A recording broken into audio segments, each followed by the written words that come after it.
So Dr. Taylor Marshall announced, I think it was over the weekend is when I seen it, that he is running for president of the United States.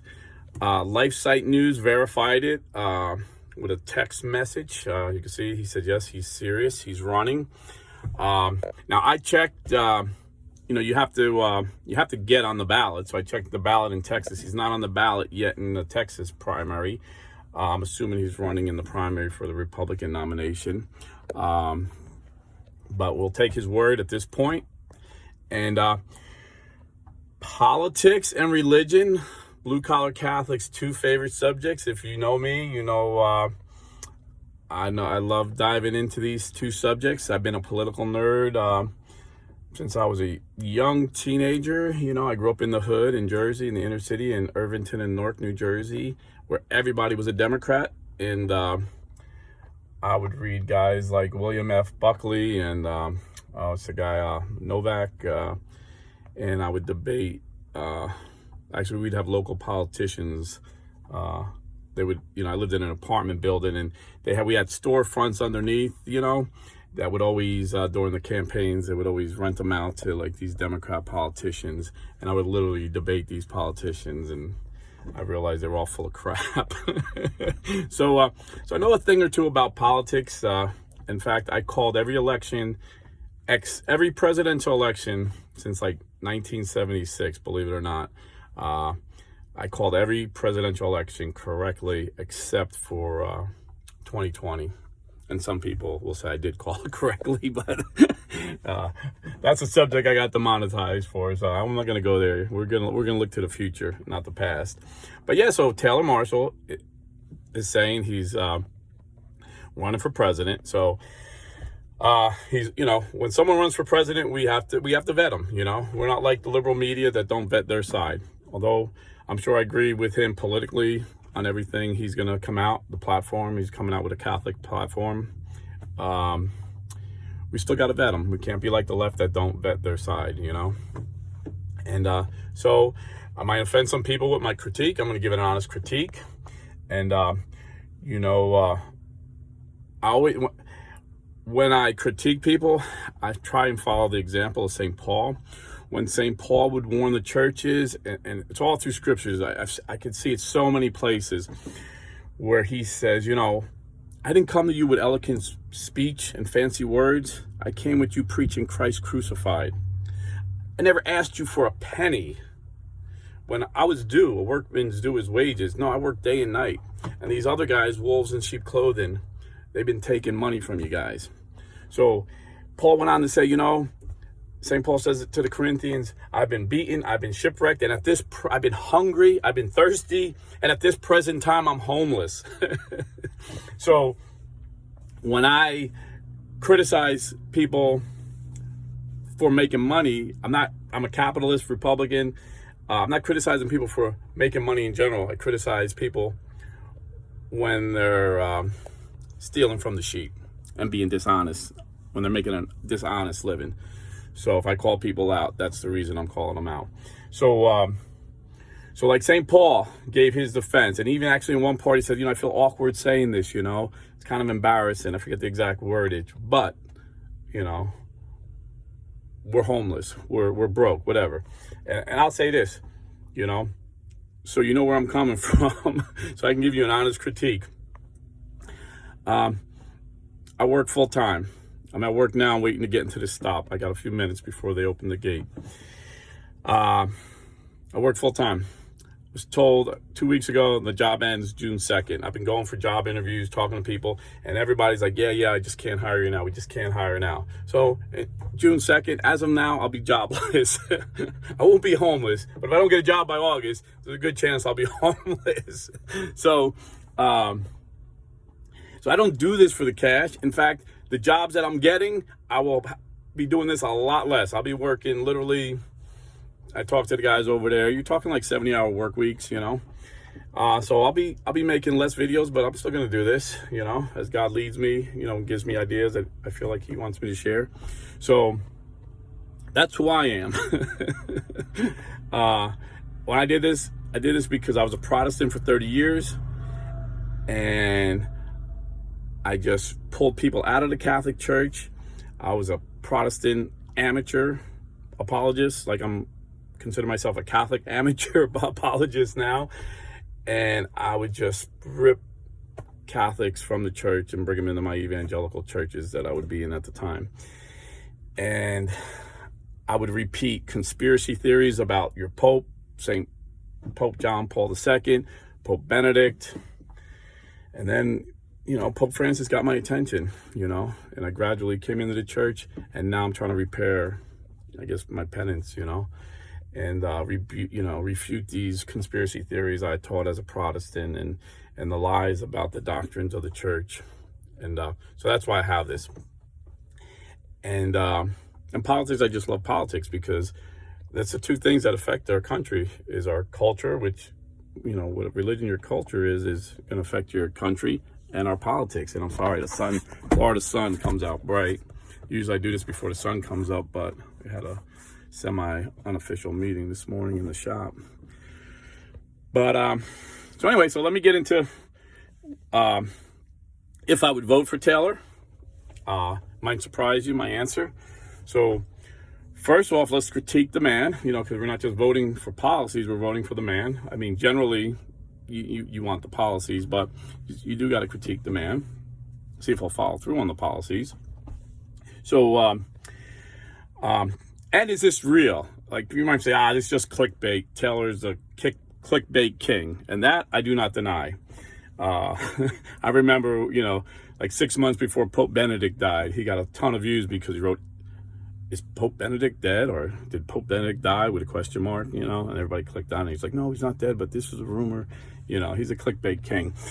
And according to him, he's the most popular Catholic YouTuber, which I find interesting that he wrote that about himself because I look at subscribers, and Father Mike Schmidt, who I definitely recommend watching his channel, has more subscribers, and Bishop Barron, who I recommend watching his channel, has more subscribers than Marshall. But then I read, what he wrote about himself, and he says he's got the most downloads. So maybe that's why he thinks he's the most Catholic YouTuber.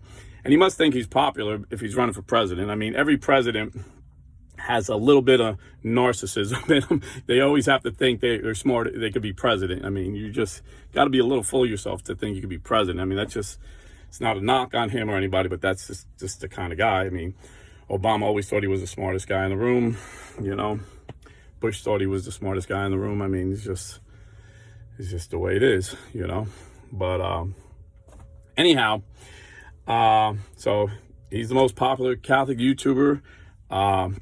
Now, as far as his Catholicism, let me just say this first. We shouldn't we shouldn't make decisions based on who's right. We make decisions on what's right. So there's people that I like, that I love, that I respect, but I totally disagree with them on their stance on Pope Francis. They think Pope Francis is a bad pope. I think he's a great pope. Taylor Marshall, on the other hand, he thinks Pope Francis is a bad pope. But I call him a wolf in sheep's clothing as a Catholic because I've caught him lying. I've showed you videos where he lies. And the way he lies is he will say, Pope Francis said this, and he'll quote him, and he'll leave out a majority of the quote to make it sound, and this is what the left-wing media does to Trump all the time. Trump will say, there's no place in America for white supremacists and neo-Nazis. They should all be condemned.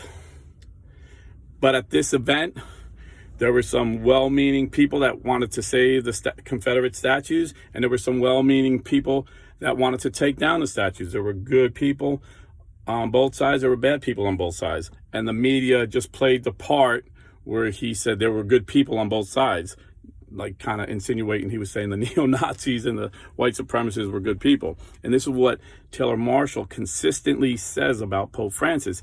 And I documented in videos. Let's see if I get it to pop up if I got a chance here. The Rad Trad brothers, or they're Rad Trads, but they're called Catholic Brothers. They documented in a video why they stopped following them, even though they're Rad Trads. They caught him lying about Pope Francis. Reason and Theology always points out his lies about Pope Francis. He lies. you know? So he could be lying about running for president. I wouldn't be surprised. I really wouldn't. I want to see the paper that he, is on a ballot, that he actually went through the legalities of getting on it. And then I'll be 100%. Now I'm 90% sure, And like I said, at this point, we got to take his word. So as a Catholic, I wouldn't recommend him as someone to go for Catholic advice, spiritual advice. I would run from that guy. I think he's a wolf in sheep's clothing. He's a pile of millions of dollars writing a book with conspiracy theories that I used to say when I was a Protestant that I debunked when I became Catholic. I seen they were debunked, and not only does he take Pope Francis out of context, he takes a Saint Pope Paul VI.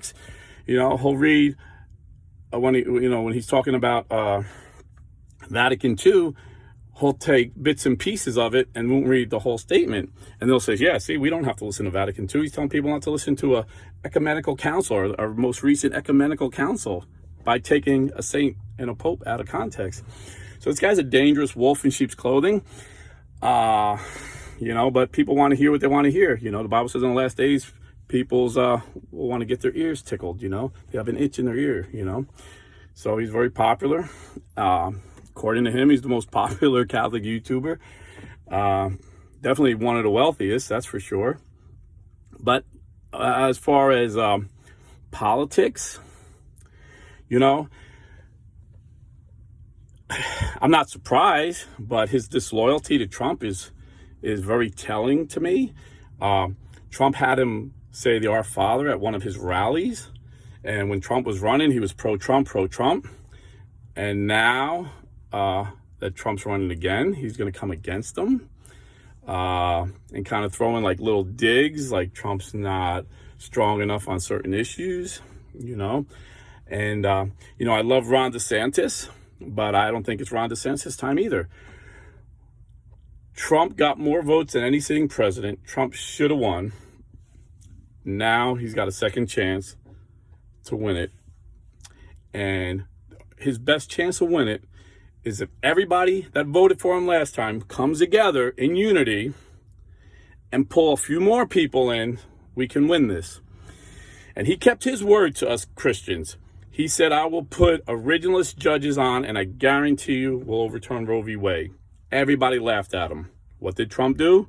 Put 3 originalist judges on. That means they read the original text, what the Constitution meant, and they overturned Roe v. Wade. Just following the law. No political agenda, just following the law the way we would expect a judge to do.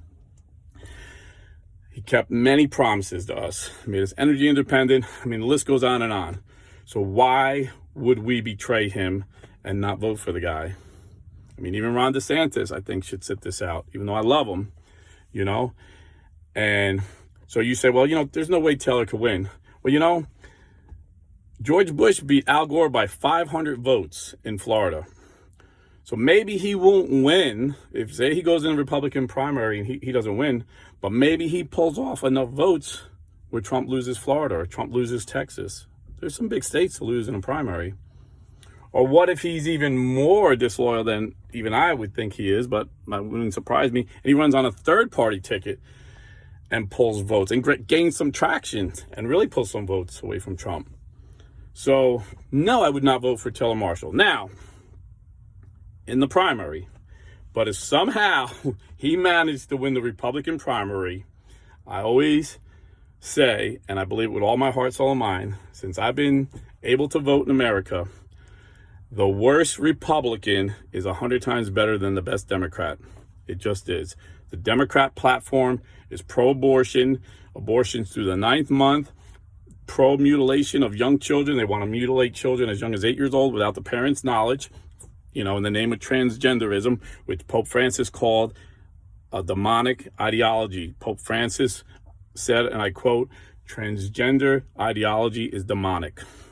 So whether Taylor is doing this for his own narcissistic reasoning and wants to be president, or he really believes that he could be the best president in the world and in the country, and really thinks believes in his stances, pro-Catholic stances. Either way, I'm sure he's going to be a Catholic president where he's going to push pro-life, pro-traditional values. Whatever his motivation is, he's going to do it because he's a very smart guy and he doesn't want to lose his base by not doing it. So if by chance he won, blue-collar Catholic would vote for him. So now Taylor's got clickbait. Blue-collar Catholic said he would vote for Taylor Marshall. But the context is if he was the last guy. But now, like Dr. Robert P. George said on my show, whenever we debate someone, we always got to come with the opinion, I could be wrong. And I could be wrong. When Donald Trump ran for president, I said the same thing. Rubio was my first pick, and then Ted Cruz was my second pick. And then it came down to Trump winning. So I said, well, he wasn't my first pick, but he's 100 times better than Hillary Clinton. And guess what? He surprised me. He was the best president in my lifetime. So now I'm enthusiastically voting for Trump. So anyway, there are my thoughts. I'm sure I'm going to get some really hateful comments from the Marshallites, I call them. The Marshallites, sycophants, and, all his burner accounts. But you know what? I really don't give a crap. Honestly, I'm going to work. I'm going to put in about 12, 13 hours here, and then I'm going home to spend time with my beautiful wife and children and grandchildren, So God bless and stay Catholic. And say a little prayer for me that I get a job by June 2nd, because, man's got to work. St. Paul says if a man's not willing to work, the man don't eat. And I like to eat. God bless.